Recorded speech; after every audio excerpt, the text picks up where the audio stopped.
कुंभ राशी सावधान. पुढील 4 दिवसात 4 मोठ्या खुशखबरी. कुंभ राशीवाल्यांनो, तुमच्या जीवनात शुभ घटना घडण्याची शक्यता आहे. काही अडचणी दूर होतील आणि एखाद्या क्षेत्रात तुम्हाला यश देखील मिळू शकते किंवा तुम्हाला आर्थिक संधी देखील तुम्हाला मिळू शकते. परंतु ज्योतिषशास्त्र सांगते की प्रत्येक आनंदाच्या संधीसोबत सावधगिरी देखील आवश्यक असते. कारण पुढील काही दिवसात 2 अशा गोष्टी घडू शकतात ज्या तुमचे मन हलवू शकतात किंवा अचानक परिस्थिती देखील बदलू शकते. विशेष म्हणजे या काळात देवी दुर्गेची कृपा तुमच्या आयुष्यात स्पष्टपणे दिसून येईल. या व्हिडिओमध्ये आपण जाणून घेणार आहोत की पुढील 7 दिवसात कोणत्या 4 घटना तुमच्या आयुष्यात आनंद घेऊन येतील आणि कोणत्या 2 बाबींमध्ये तुम्ही सतर्क राहणे फार गरजेचे आहे. त्यामुळे जर तुम्हाला हे जाणून घ्यायचं असेल तर हा व्हिडिओ शेवटपर्यंत लक्षपूर्वक ऐका, कारण प्रत्येक गोष्ट तुमच्या जीवनात महत्त्वाची ठरू शकते. आणि त्याचबरोबर तुमच्या राशीसाठी एक महत्त्वाची सूचना. तुमच्या राशीसाठी मी खाली काही उपयुक्त आणि तुमच्या जीवनात सकारात्मक ऊर्जा मिळवण्यासाठी तुमच्या कुंभ राशीवाल्यांसाठी हा व्हिडिओ मी खूप मेहनतीने बनवलेला आहे. त्यामुळे तुम्ही व्हिडिओला लाईक करा, चॅनलला सबस्क्राईब करा. शास्त्रानुसार काळाच्या प्रवाहात काही असे टप्पे येतात जेव्हा ग्रहांची स्थिती मोर्चा आपल्या आयुष्यात मोठे बदल घडवण्याचे संकेत देत असतात. कारण या काळात जीवनात काही सकारात्मक घटनांची मालिका सुरू होण्याची शक्यता आहे.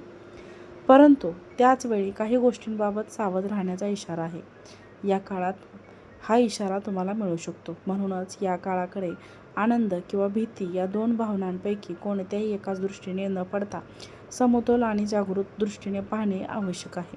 कारण जीवन आपल्याला नेहमीच आनंद आणि आव्हाने हे दोन्ही गोष्टी एकत्र होतं. जेव्हा आपण या गोष्टींना समजून घेतो तेव्हा आपले जीवन अधिक संतुलित आणि स्थिर बनते. या काळात दैवी शक्तींचा आशीर्वाद मिळण्याची संख्यावर असते. त्यांच्या आयुष्यात अचानक काही चांगल्या आणि ह्या चांगल्या घटना घडतात. काही वेळा एखादी अडकलेली कामे देखील पूर्ण होतात. काही वेळा आर्थिक परिस्थितीत सुधारणा होते, तर काही वेळा मनाला शांती देणाऱ्या घटना देखील घडू लागतात. या काळात मिळणाऱ्या खुशखबऱ्या केवळ या मानसिक आणि आध्यात्मिक समर्थन देखील देणाऱ्या असू शकतात. त्यामुळे मनात सकारात्मक विचार घेऊ नये आणि विश्वास टिकवून ठेवणे हे अत्यंत महत्त्वाचे आहे. जर तुमचा यावरती विश्वास असेल तर व्हिडिओला लाईक करा आणि कमेंट बॉक्समध्ये श्री स्वामी समर्थ नक्की लिहा.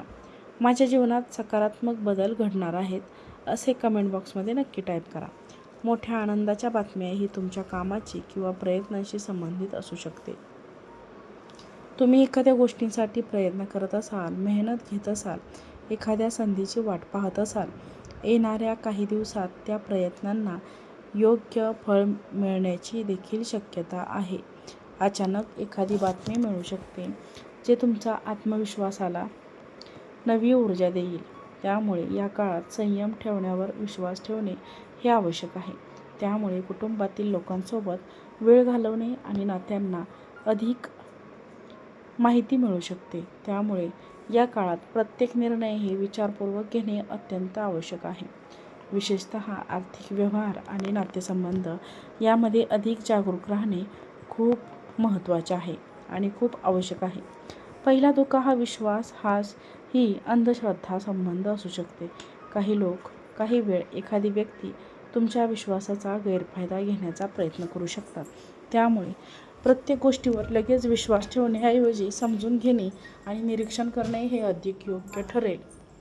त्यानंतरचा दुसरा धोका हा घाईघाईने घेतलेल्या निर्णयाशी संबंधित असू शकतो. अचानक मिळालेल्या संधीमुळे किंवा आनंदामुळे काही वेळा आपण पटकन निर्णय घेतो. पण या काळात शांतपणे विचार करूनच पुढील पाऊले उचलणे अधिक सुरक्षा ठरेल. आध्यात्मिक दृष्टिकोनातून पाहिले तर हा काळ आत्मपरीक्षणासाठी देखील योग्य मानला जातो. यामुळे मन अधिक स्थिर होते आणि योग्य निर्णय घेण्याची क्षमता वाढते. साधना म्हणजे कृतज्ञतेची भावना ठेवून जे काही मिळाले आहे त्याबद्दल आज आभार मानतो हीच सर्वात मोठी प्रार्थना. या काळात तुमच्या आयुष्यात येणाऱ्या प्रत्येक घटनेकडे एक संदेश म्हणून पाहावे, कारण जीवन आपल्याला सतत शिकवत असते.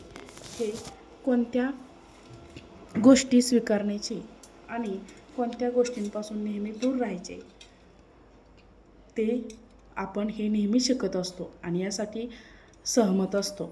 तर व्हिडिओला आवडला असेल तर व्हिडिओला लाईक करा, चॅनलवरती नवीन असाल तर चॅनलला सबस्क्राईब करा आणि हा व्हिडिओ जास्तीत जास्त लोकांना शेअर करा. आजचा व्हिडिओ पाहिल्याबद्दल तुम्हा सर्वांचे मनापासून धन्यवाद. श्री स्वामी समर्थ. जय जय स्वामी समर्थ.